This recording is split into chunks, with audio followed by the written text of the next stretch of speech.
हमारी संस्कृति, हमारे संस्कार सदा रहें हमारे साथ। सब्सक्राइब करें तिलक। प्रार्थना की खुशबू, साइकिल प्योर अगरबत्ती। जब स्वयं भगवान श्री कृष्ण इस युद्ध में मेरे साथ हैं, तो फिर विजय प्राप्ति में कोई आशंका है क्या? हे पार्थ, यह आशंका की बात नहीं, दैवी मर्यादा की बात है। स्वयं मैंने भी राम के अवतार में लंका युद्ध से पहले भगवती दुर्गा जी की पूजा करके विजय का आशीर्वाद प्राप्त किया था। हे पांडव, चिंता त्याग दो। तुम थोड़े ही समय में शत्रु को जीत लोगे। आप दोनों नर नारायण का रूप हो, इसलिए साक्षात इंद्र भी आप दोनों से युद्ध में शत्रुता मोल लेने का साहस नहीं करेंगे। तो फिर अन्य शत्रु कितने भी बलवान हों, आपके आगे तुच्छ है। मुझे केवल चिंता है पितामह के प्राणों की। अरे उन पर भला कौन शस्त्र उठा सकता है? पितामह ने पांडवों का वध करने का निर्णय लिया है। यदि युद्ध के समय पितामह की बाणों की दिशा के सामने पांडव आ गए, तो अवश्य ही पितामह के बाणों की दिशा बदल जाएगी। परंतु मुझे पांडवों पर विश्वास नहीं है। वो उस क्षण का लाभ उठाकर पितामह पर अवश्य वार करेंगे। ओम भूर्भुवः स्वाहा तत्सवितुर्वरेण्यं भर्गो देवस्य धीमहि धियो यो नः प्रचोदयात्। स्वाहा। ओम विश्वानि देव सवितर्दुरितानि परासुव यद्भद्रं तन्न आसुव। स्वाहा। ओम अग्नये स्वाहा इदं अग्नये इदं नमः। ओम अंतरिक्षाय स्वाहा इदं अंतरिक्षाय इदं नमः। ओम इंद्राय स्वाहा इदं इंद्राय इदं नमः। ओम नमः शंभवाय च मयो भवाय च नमः शंकराय च मयस्कराय च नमः शिवाय च शिवतराय च। स्वाहा। ओम वायवे स्वाहा इदं वायवे इदं नमः। ओम भूर्भुवः स्वाहा तत्सवितुर्वरेण्यं भर्गो देवस्य धीमहि धियो यो नः प्रचोदयात्। स्वाहा। हिरण्यगर्भः समवर्तताग्रे भूतस्य जातः पतिरेकासि सदाधार पृथिवीं द्यामुतेम तस्मै देवाय हविषा विधेम।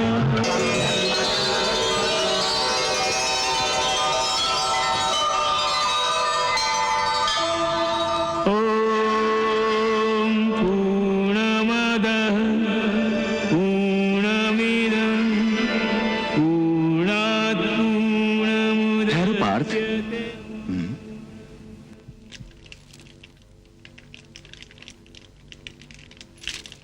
हवन कुंड में पूर्ण आहुति देने से पहले विजय प्राप्ति के लिए तुम्हें माता दुर्गा की पूजा करनी चाहिए। विजय प्राप्ति के लिए? हाँ, विजय प्राप्ति के लिए। हे केशव, जब स्वयं भगवान श्री कृष्ण इस युद्ध में मेरे साथ हैं, तो फिर विजय प्राप्ति में कोई आशंका है क्या? हे पार्थ, यह आशंका की बात नहीं, दैवी मर्यादा की बात है। इस अनंत सृष्टि का सारा कारोबार जिस शक्ति के द्वारा संपन्न होता है वो शक्ति भगवती दुर्गा है। भगवान का एक रूप केवल संकल्प का है और भगवान का ही दूसरा रूप उस संकल्प को साकार करने वाली शक्ति रूपा भगवती दुर्गा है। अर्जुन, जिस शक्ति के बिना इस संसार में एक पत्ता भी नहीं हिल सकता, उसी शक्ति का आशीर्वाद विजय पाने के लिए समस्त प्राणियों के लिए आवश्यक है। स्वयं मैंने भी राम के अवतार में लंका युद्ध से पहले भगवती दुर्गा जी की पूजा करके विजय का आशीर्वाद प्राप्त किया था। इसलिए दुर्गा माता की पूजा करके उनका आशीर्वाद प्राप्त करो।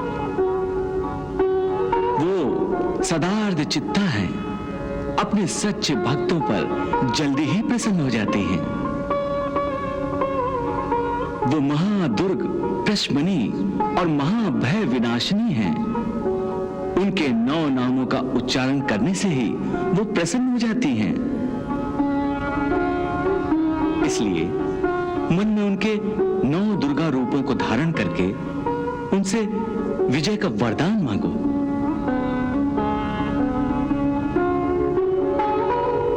जो आज्ञा मधुसूदन।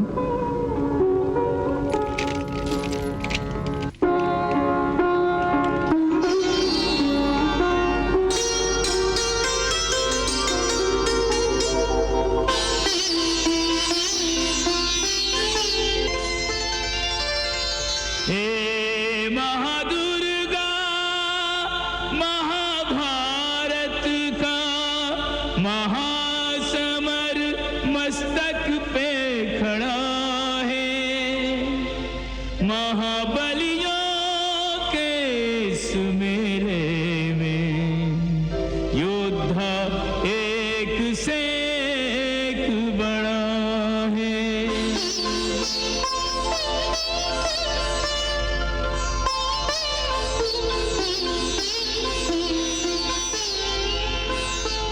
युद्ध प्रवीणा, युद्ध से पहले अस्त्र और शस्त्र सिद्ध कर मेरे, रण की अनुमति और आशीष दे, नाम स्मरण करता मैं तेरे। प्रथमं शैलपुत्री च, द्वितीयं ब्रह्मचारिणी, तृतीयं चन्द्रघण्टेति, कूष्माण्डेति चतुर्थकं, पंचमं स्कन्दमातेति, षष्ठं कात्यायनीति च, सप्तमं कालरात्रीति, महागौरीति चाष्टमं, नवमं सिद्धिदात्री च, नवदुर्गा प्रकीर्तिता। चार भुजाओं वाली मैया, इन भुजदंडों में बल भर दे।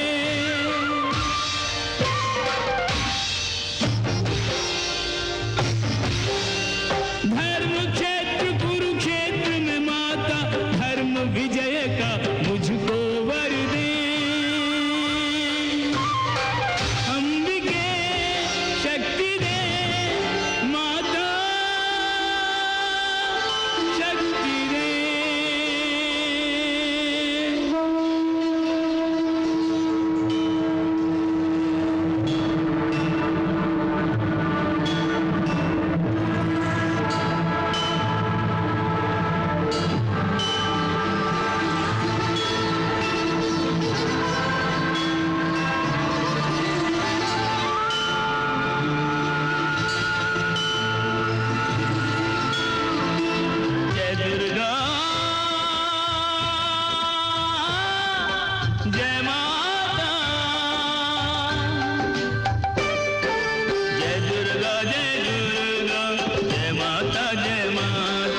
प्रणाम माते।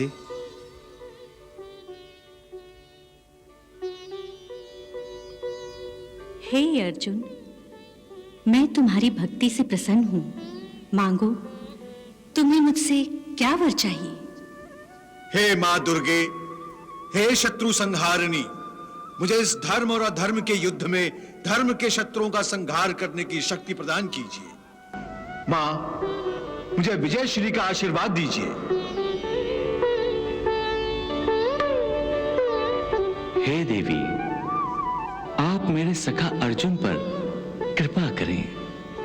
ये धर्म के मार्ग पर चल रहा है। जिन्होंने इस पर अन्याय किया है, उन्हें युद्ध में पराजित करके ये विजय श्री को धारण करे, ऐसा आशीर्वाद अर्जुन को दीजिए। हे पांडव, चिंता त्याग दो। तुम थोड़े ही समय में शत्रु को जीत लोगे। आप दोनों नर नारायण का रूप हो, इसलिए साक्षात इंद्र भी आप दोनों से युद्ध में शत्रुता मोल लेने का साहस नहीं करेंगे। तो फिर अन्य शत्रु कितने भी बलवान हों, आपके आगे तुच्छ हैं। इस युद्ध में अंतिम विजय आपकी ही होगी। तथास्तु।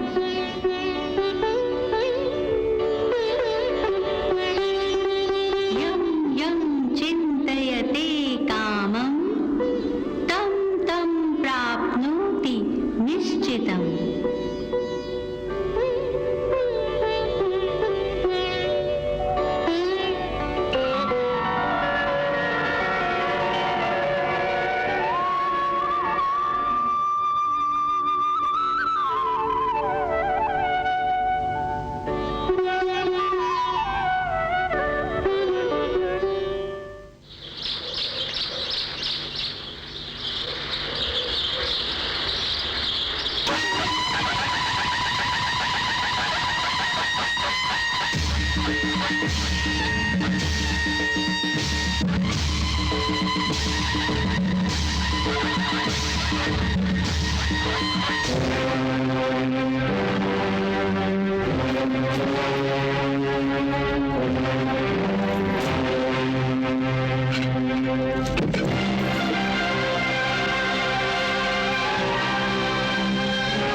संशय और शंका की जो छाया इस युद्ध क्षेत्र में थी, वही छाया, वही शंका और वही डर हस्तिनापुर के राजमहल में बैठे हुए धृतराष्ट्र के दिल पर भी छाया हुआ था।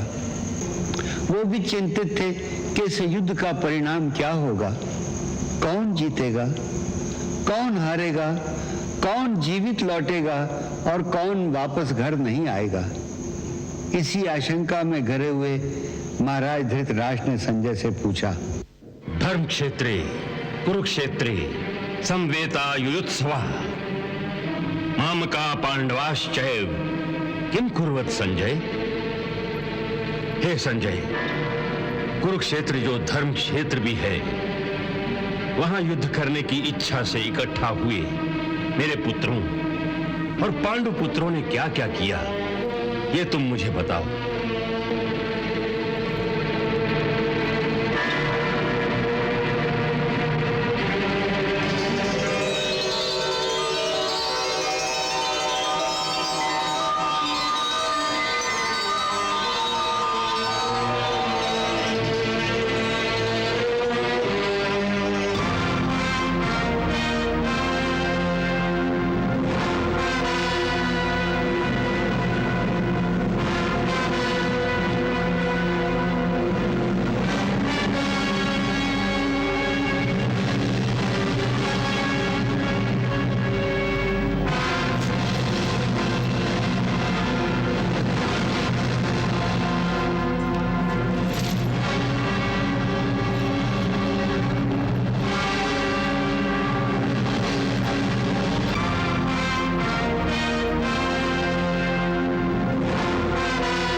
महाराज, इस समय दोनों ओर की सेनाएं अपने अपने अस्त्रों शस्त्रों से सुसज्जित होकर युद्ध के मैदान में एक दूसरे के सामने अपनी सेनाओं का मोर्चा बनाकर खड़ी हो गई हैं।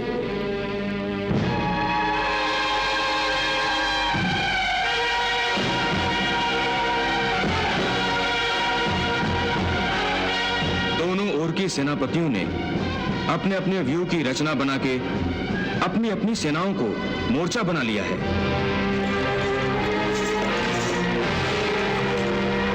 महाराज, वासुदेव श्री कृष्ण सबसे पहले अर्जुन का रथ लेकर अपने सेनापति धृष्टद्युम्न के पास आए हैं।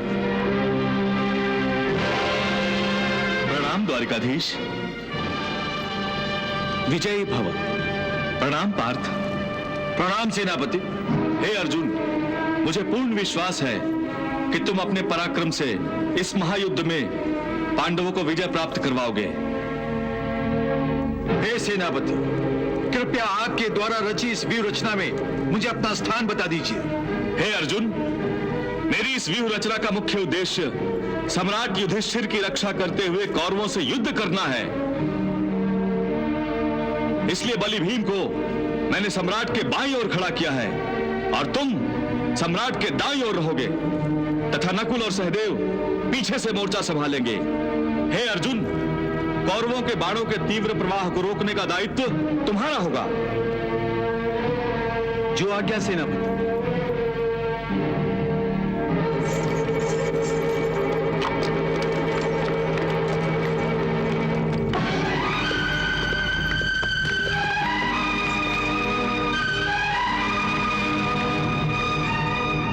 हे महाराज, पांडवों की व्यूह रचना देखकर युवराज दुर्योधन आचार्य द्रोण के पास जा रहे हैं।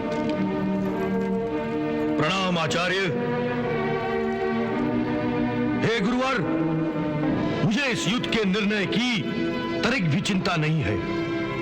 आप जैसा श्रेष्ठ इच्छाभेदी धनुर्धारी जो उड़ती हुई चिड़िया पर आंखें बंद करके निशाना लगा सकता है, वो जिस पक्ष में हो, वो पक्ष युद्ध में कैसे पराजित हो सकता है।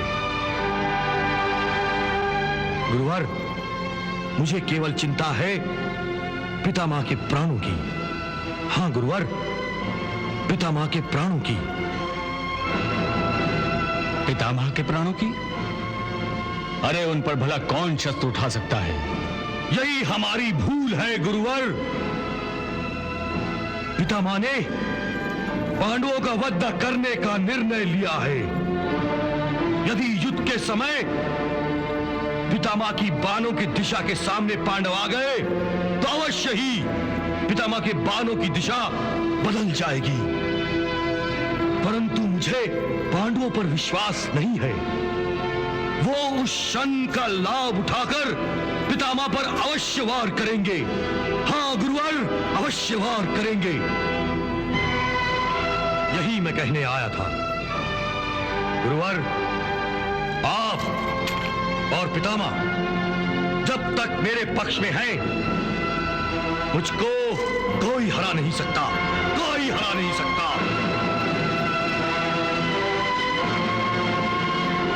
राम आचार्य।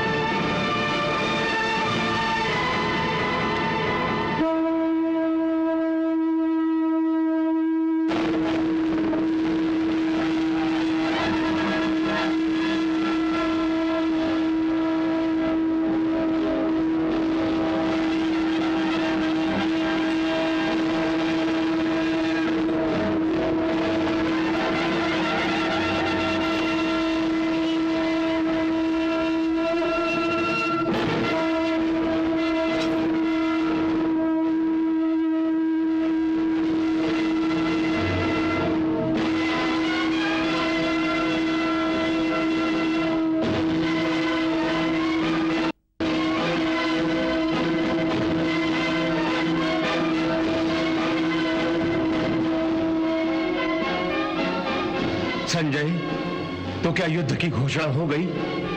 नहीं महाराज। क्यों? घोषणा होने से पहले अर्जुन ने अचानक श्री कृष्ण से कहा, हे केशव, मैं कौरवों की सेना का अवलोकन करना चाहता हूं। मेरा रथ दोनों सेनाओं के मध्य में ले चलो। तो तुम देखना चाहते हो कि दुर्योधन को विजयी बनाने के लिए कौन कौन योद्धा सम्मिलित हुए हैं और तुम्हें किस किस से युद्ध करना होगा? हाँ केशव, मैं यही देखना चाहता हूं।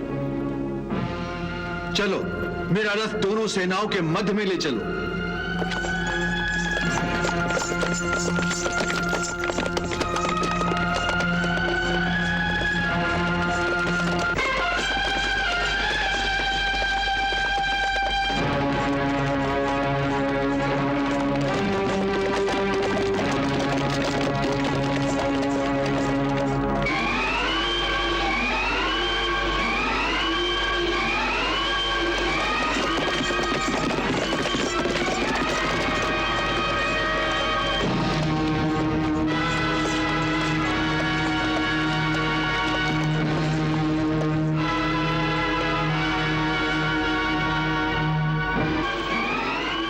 अर्जुन, तुम्हारी इच्छा के अनुसार मैं तुम्हारा ये रथ दोनों सेनाओं के मध्य में ले आया हूं।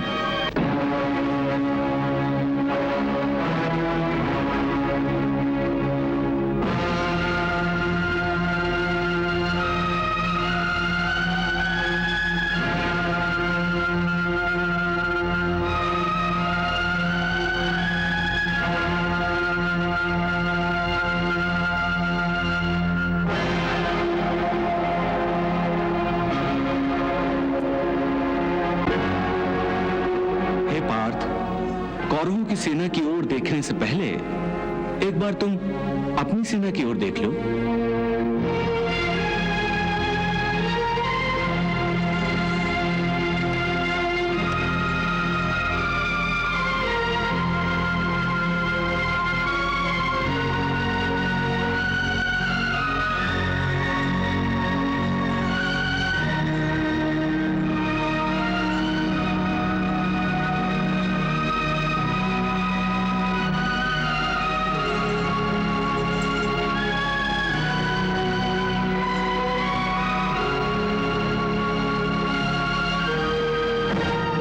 तरफ बलभीम खड़ा है जो अपनी प्रतिज्ञाओं को पूरा करने के लिए उत्सुक है।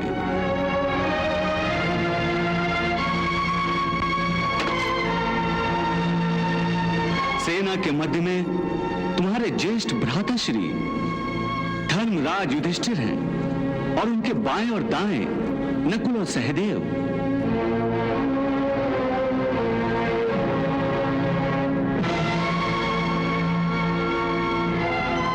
ये तुम्हारे चारों भाई तुम्हारी गांडीव की टड़टकार सुनने के लिए बेचैन हैं। इन चारों भाइयों ने तुम्हारा दुख और सुख में साथ दिया है, परंतु अब वो अपने अपमान का प्रतिशोध लेने के लिए उत्सुक हैं।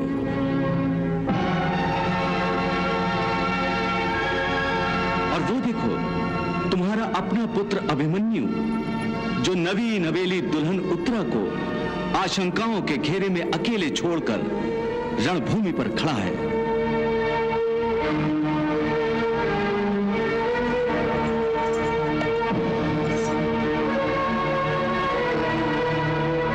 और वो देखो, तुम्हारा सेनापति धृष्टद्युम्न, जो अपनी बहन के अपमान का प्रतिशोध लेने इस युद्ध के प्रारंभ होने की प्रतीक्षा कर रहा है।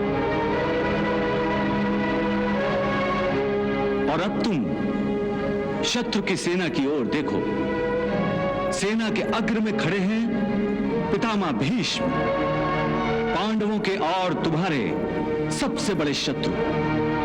पितामह और हमारे सबसे बड़े शत्रु?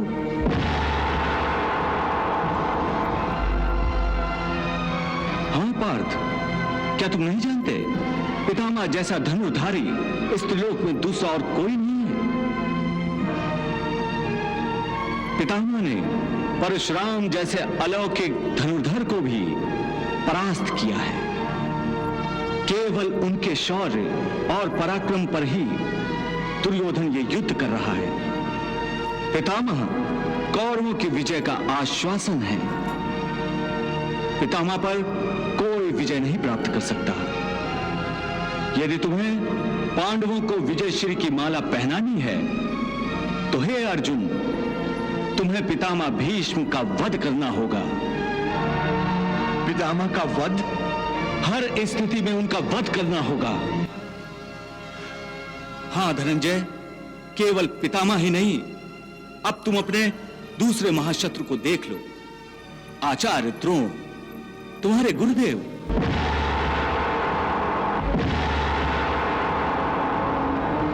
तुम्हारा महाशत्रु।